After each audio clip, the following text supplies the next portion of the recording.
पेक्षा आमचंच आज जाहीरपणानं एक मत आहे. चला जाऊ द्या, मला ही विनंती करायची नव्हती, पण मला माझ्या समाजासाठी करायची. कारण आम्हाला तोडगा काढायचा आहे. आम्ही मजा करायला आलेलो नाहीत मुंबईला. माझा लोक इथं गाऱ्यात थंडीत कुडकुडतात. जितकेच मुंबईचे हाल आहेत तितकेच आमचेसुद्धा हाल आहेत. आमचं बी सोपं नाही. दोघांचे हाल होऊ द्यायचे नाही, आता हे सरकारच्या हातात. तर आमची अशी विनंती आहे, मुख्यमंत्री साहेबांनं, देवेंद्र फडणवीस साहेबांना आणि अजितदादा पवार साहेबांनी स्वतः प्रत्यक्ष यांनी चर्चा लिहून हे तोडगा काढावा, ही माझी समाजाच्या वतीनं तिघांनासुद्धा विनंती. कारण आम्हाला बी मुंबईला यायची हौस नाही. नसता मात्र मग आम्ही मुंबईकडे निघालेले. तुम्ही स्वतः तिघही लक्ष घाला. मी समाजाच्या वतीनं तुम्हाला विनंती केली शेवटची. तुम्ही तिघांनी लक्ष, त्यांनी यावं, चर्चा करावी, ही तोडगा लगेच काढावा. म्हणजे हे शिष्टमंडळ जे येणार आहे, नाही हे असंच राहील दादा चालू. हे शिष्टमंडळ आलं, ते जुनं आलं, नवं गेलं, दुसरे बिचारे विनाकारण मार्ग काढतात. आम्ही त्यांना दोष नाही देणार. पण शिष्टमंडळाकडून काही तोडगा निघत नाही. तिघं बिया ना आता कवर मागर आता तिघं तुम्ही या एकत्र या, नाही तर तिघात मिळून एखादा या, पण तुम्ही तिघं आता याच्यात लक्ष घाला. ही समाजाच्या वतीनं तुम्हाला विनंती. नाही शिष्टमंडळाकडून आतापर्यंत मनोज जरांगे पाटलांनी शिष्टमंडळाची चर्चा जी आहे ती व्यासपीठावरती घेतली. मग आज बंद दाराआड का चर्चा केली? बंदार आड काय इतक्या मापमध्ये पुढे चर्चा करतील? या बाजूला एक आहे की शिष्टमंडळ येणार आहे, दुसऱ्या बाजूला तुम्हाला आझाद मैदानावरती परवानगी दिलेली नाही. आझाद मैदान पोलिसांनी तुम्हाला एक नोटीस सुद्धा आणून दिलेली आहे. ते म्हणतात की तुम्ही दुसऱ्या मैदानावरती तुमचं आंदोलन करा, आझाद मैदानावरती येऊ नका. त्याऐवजी नवी मुंबईतलं मैदान सुचवलंय, म्हणजे मुंबईत येऊ नये अशा प्रकारचा त्यांचा प्रयत्न आहे असं म्हणावं. नाही, आझाद मैदानावर व्यासपीठ उभं राहिले. तिथल्या कमिशनरनं, ते साहेब कोण आहेत कमिशनर साहेब, त्यांनी दिले मला. आताच तिथल्या सगळ्या आमच्या बांधवांचा कॉन्टॅक्ट झाला आहे. तिथं आम्ही अमरण उपोषण करतो आहे म्हणून. त्याबाबत ते आमचा अर्ज, आमचासुद्धा तिकडून आलेला अर्ज आहे, तिथल्यासुद्धा लोकांचा अर्ज आहे. असं काहीच नाही. आणि तुमचं काय होतं? आज भूमिका तुमची वेगळी दिसतीये. तुम्ही शिष्टमंडळाला बंद दाराआड तुम्हाला कशावर वाटतंय? नाही, अरे बाबा, मी जेवण केलं नव्हतं तिथं. काय बंदार फेंदार माझ्या समाजाला माहिती आहे. बंदार नाही काही नाही. वार्ता पसरू नका, काही वार्ता पसरू नका. तिथं सभा घेतली, तिथं माझ्या समाजाला काही प्रॉब्लेम नाही. तुम्हाला काय प्रॉब्लेम आहे? आम्हाला काही प्रॉब्लेम नाही इथं. प्रॉब्लेम नाही शिष्टमंडळाला. अरे शिष्टमंडळ नाही येते, अधिकारी येते एक दादा, ते एक अधिकारी येतं, ते फक्त माहिती द्यायला आलेत.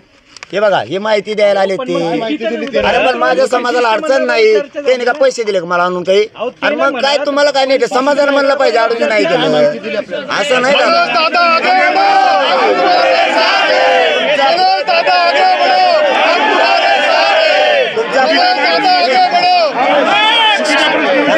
थांबा रे. तुम्ही पहिल्या दिवसापासून विरोधातच बोलताय. पहिल्या दिवसापासून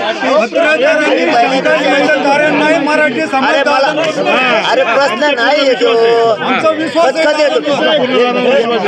एक मिनिट मी बोलतो.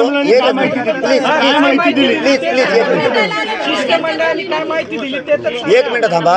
सगळे शांत बस. तुमचे 2 दिवसापासून आला त्याच्यापासून तुमची तीच खतखत आहे. तुमचे प्रश्नच वेगळेच आल्यापासून. अरे माझ्या समाजाला नाही अडचण, मग जेवायचं एकच मिनिट. अरे ऐका हो, तुम्ही हा बघ, तुम्ही खरे आधारस्तंभ आम्ही आमचे जनतेचे. ऐका प्लीज, एकच सरा, तुम्ही खरे आधारस्तंभ आमचे ऐका. आतापर्यंत तुम्ही लई साथ दिली मीडियाच्या बांधवांनी. मी जेवण केलं नव्हतं तोवर मला टाइम वाचवायचा होता. म्हणलं चला बोला इथंच, जेवता जेवता बोला. बरं व्यासपीठावर नेलं, पोरं येतं सगळे, तिथंही पोरच होते आंतरवालीत. पण त्यांना विचारलं मी चर्चा करतोय तर तुम्ही गाड्या लाईनीत लावा वेळ जाण्यापेक्षा. आणि ते बी भेटेत. ते म्हणजे बाबा लोकात मग आम्ही नाही येत. त्यांचे प्रॉब्लेम आहेत. मग मला जातीचा मार्ग काढायचा आहे, मी तरी वागू तरी कसं? ते म्हणजे त्या पोरात नाही चर्चा काहीच नाही. ते म्हणले आता शिष्टमंडळ कोणते पत्रक घेऊन येणार आहे. म्हणलं येऊ द्या. मग मी चाललो मुंबईकडे. काही मुद्दे तुम्ही लिहून घेतलेले आहेत? काहीच नाही, तेच मी बोललेलं होतं ते काहीच नाही. चालता माझ्या ध्यानात राहा म्हणून.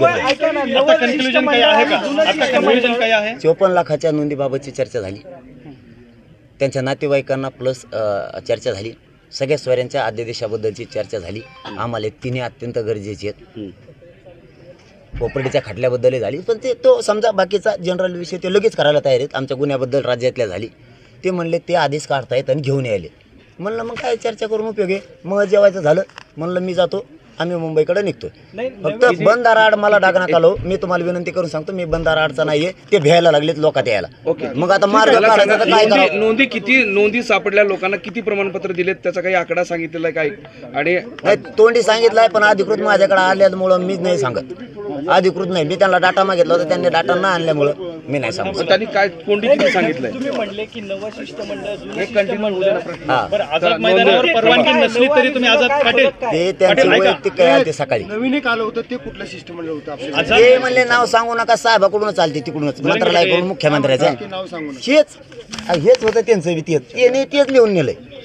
हे आता आले परवाचे हे साहेब, त्यांनी तेच लिहून नेलं. आता घेऊन येणार आहेत, तेच घेऊन येणार आहेत. मला फक्त वारंवार तेच होत हा. आहे. म्हणून जे मला हे सांगा की कंटाळा येतो या सगळ्या गोष्टीचा, की तुम्ही वारंवार म्हणतात की आम्हाला आरक्षण पाहिजे.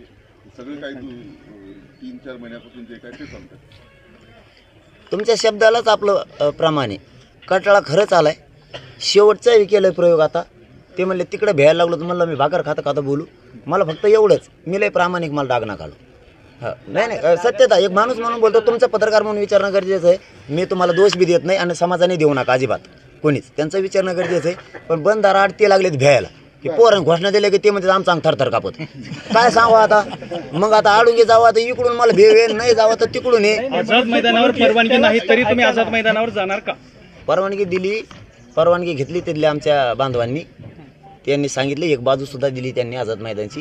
तिथं स्टेज लावणं चालू आहे. पोलीस बांधवांनी त्यांना दिली असं त्यांनी मला आत्ता सांगितलं. वाटल्यास तुम्ही वीरेंद्र पवारांना विचारा दिली का, म्हणजे त्यांच्याकडे ते कागद आहेत. नाकारली परवानगी नोटीस तरी याची तुम्ही आहे जाणार का? असं ते पोलीस म्हणले. बॅबी वाचली परवानगी नाही. नाकारली तरी तुम्ही जाणार का?